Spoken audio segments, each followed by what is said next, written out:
So Tim, I wanted to talk about privacy. I know it's on the minds of a lot of your brands and um, the public, obviously.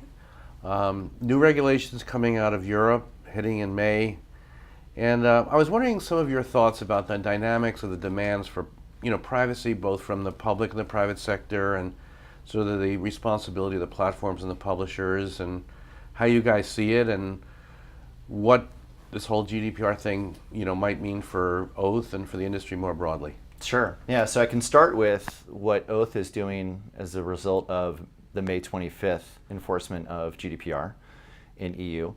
We obviously have taken it very seriously.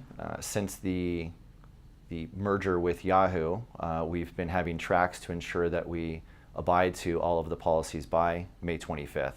And from our standpoint, I mean, we look at what's going on with GDPR as an interesting foreshadow on what we could see happening on a global basis.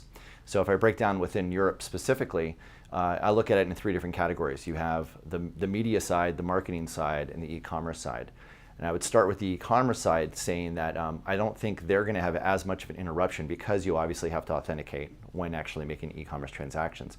So I don't think any of the e-commerce companies, from what we can see, are going to have any issues with regards to GDPR.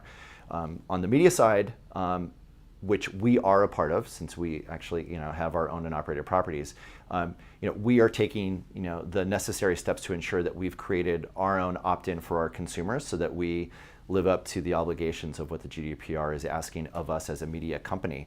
However, I will say that there are definite media companies that are looking at going towards a subscription service in case those users decide not to opt, and make sure that they can still keep their businesses going. So that's going to be a very interesting dynamic, I think, over the first 6 months to see how that plays out on the subscription side.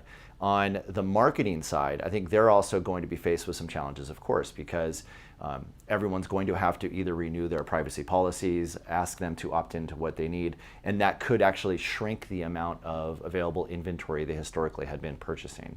So I think time will tell on how this is going to play out, but number one priority for, I think, every major company out there, because if you do not abide by these rules, the penalties are quite severe. So how do you see the upside of all of this, if there is an upside in your mind? Yeah, well, I think the one thing that we should look at as an upside is that it's tackling privacy, and it's something that is going to influence other markets. Like I was saying earlier, you take a look at a country like Japan. Japan is already looking to abide to the same rules of the EU, mainly because they want to make sure that the data rights that a EU citizen has when looking into the Japan market, they actually abide to it.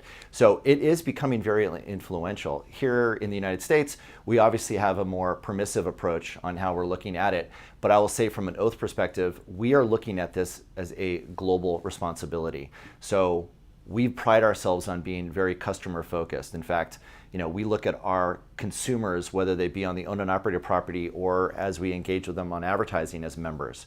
The only way you can treat a member is to be completely transparent with them and give them the ability to opt into how we are going to use their data.